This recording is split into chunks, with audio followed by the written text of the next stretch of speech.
예, 안녕하십니까. 여러분들의 백만장자입니다. 파이팅입니다, 여러분. 자, 일단 여러분께 요 말씀은 드리고 싶습니다. 지금이 좀 힘든 시간이긴 하지만, 예, 인내를 한다면 분명히 좋은 시간은 돌아온다. 그거 여러분들께 다시 한번 말씀을 좀 드리고 싶습니다.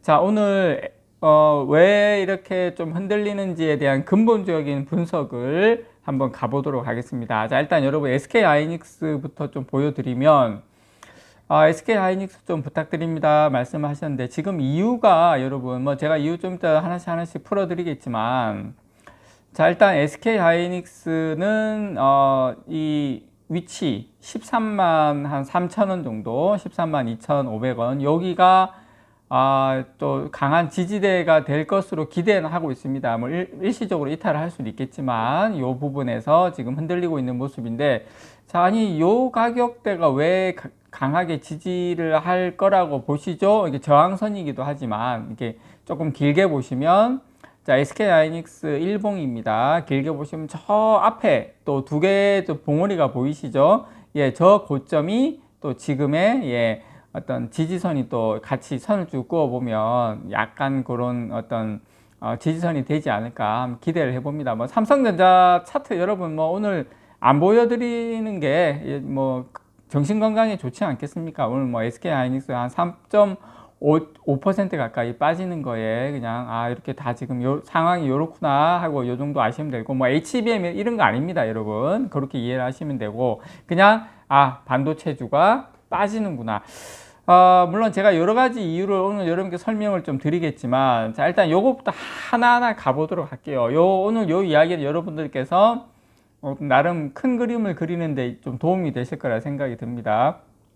자, 일단 여러분, 이게 신흥국 같은 경우에 자금 흐름은 환율과 금리 인하 사이클, 이거에 따라서 자금 유입이 된다. 자금 유입이 기대가 된다. 제가 여러분께 누누이 환율과 금리가 중요하다고 말씀을 드렸는데, 이 빨간색 이머징 마켓 통화 지수 뭐냐면, 이머징 마켓은 뭐에 따라 움직인다? 예, 환율과 금리 인하에 따라서 통화가, 예, 어떤 신흥국 추종의 ETF 펀드 플로우가 검정색 같이 들어온다. 예, 환율과 금리가 에 따라서 신흥국 쪽에 돈이 들어온다. 뭐 그런 내용입니다. 그런 맥락에서 봤을 때 지금 원달러 환율이 1320원 보시면 좀 환율이 좀 급등을 또 했죠. 자, 그래서 최근에 1300원, 1200원대로 후반으로 갔다가 다시 또 1300원 돌파하면서 올라오는 모습. 그러니까 이게 환율이 이렇게 올라오다 보니까 썩 좋은 모습은 아닙니다. 여러분 아시는 것처럼. 그러다 보니까 환율이 이런 상황인데 삼성전자 하이닉스가 가기는 좀 부담스럽다. 물론 이게 다는 아니지만 우리가 뭐 지금 실적에서 이유를 찾기에는 SK 하이닉스도 많이 떨어지고 있기 때문에 반도체 쪽에 물론 뭐 이게 실적 부분도 물론 영향은 있겠지만 종합적으로 봤을 때, 예, 그런 상승하지 못하는 이유 중에 하나가 일 수도 있다. 자, 제가 이제 금리 말씀을 드렸는데, 자, 미국의 그 10년물 금리도 3.78까지 갔다가 지금 다시 4%대까지 올라왔죠. 왜냐?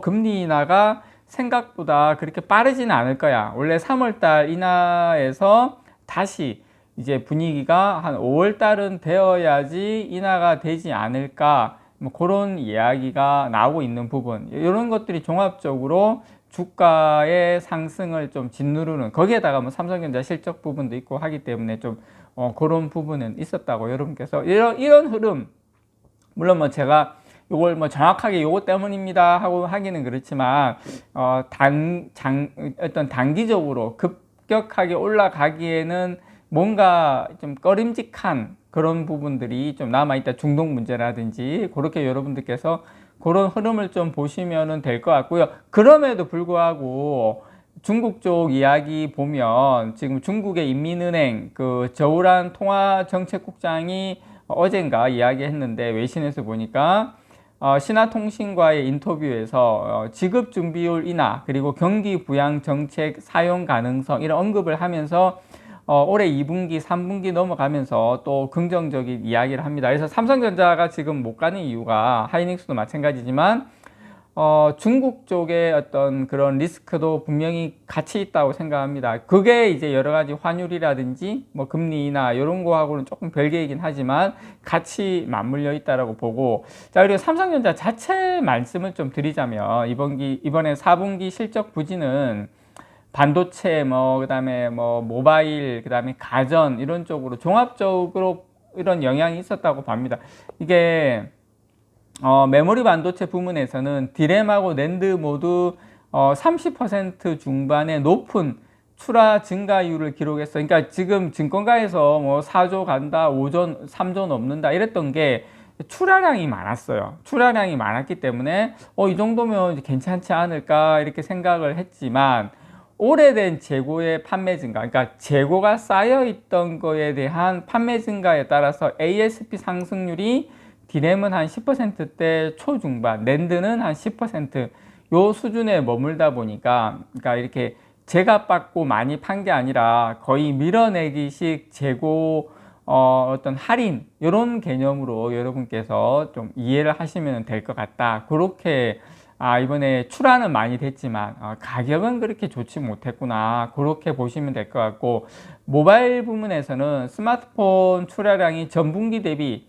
다소 큰 폭으로 감소가 됐어요. 그래서 전분기 대비 실적 악화가 나타난 것으로 보입니다. 지금 이제 그렇지만 이번 달에 갤럭시 S24가 나오기 때문에 이렇게 되면 이번 1분기는 또 모바일 쪽에 실적이 좀 잘 나올 것 같아요. 그거 여러분들께 좀 말씀을 좀 드리고 싶고, 어쨌든 시장이 기대를 높여왔던 것은 4분기 기대 이상의 반도체 물량이 판매됐기 때문인데, 어쨌든 실적 부진은 이 판매는 재고를 팔아 달성한 반면에 생산은 크게 줄이면서 비가동과 이 악성 재고를 떨어내면서 비용도 함께 증가한 영향이 좀 있다. 그리고 이제 파운드리 가동률도 하락을 해서 이것도 비용으로 발송이 된 부분, 이런 쪽이 좀 복합적으로 됐다라는 거 여러분들께 제가 다시 한번 이렇게 말씀을 드립니다. 그러니까 제가 뭐 어디가 문제다라기보다는 그러니까 종합적으로 여러분들께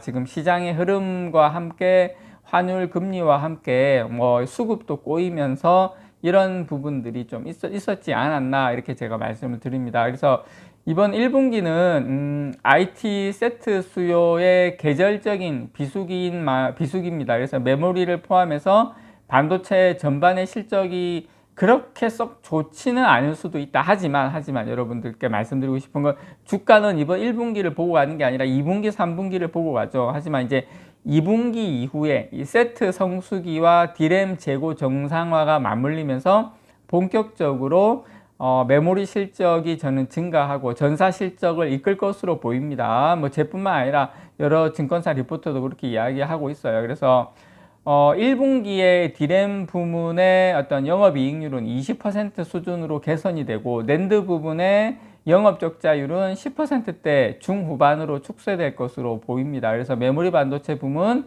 전체적으로 흑자 전환이 가능할 수밖에 없는 그 구간으로 들어간다. 하지만 이 단일 분기를 넘어선 향후 주가 전망에 대해서는 지금 이 실적에 대해서는 왔다 갔다 하지만 주가 전망에 대해서는 애널리스트들 모두 긍정적이다, 이렇게 입을 모으고 있다는 거 다시 한번 말씀을 드립니다. 그래서 판가 상승이 제한적이었더라도 재고 부담을 지금 완전히 낮춰놓은 상태이기 때문에 긍정적인 대목이다. 지금부터의 판매 같은 경우에는 이제 재고떨이 개념보다는 판가 상승으로 인한 이제 어떤 정상적인 매출이 발생하는 거기 때문에 실적에는 그렇게 악영향을 미칠 일은 이제 좀 적다.